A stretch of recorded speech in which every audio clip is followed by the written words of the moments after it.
obaja sme tí, čo medzi nimi nie je napätie.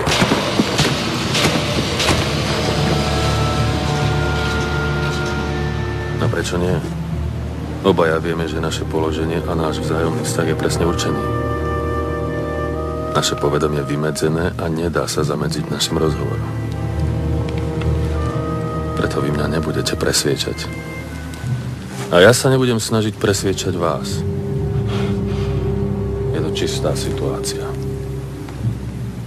Hodná antického autora.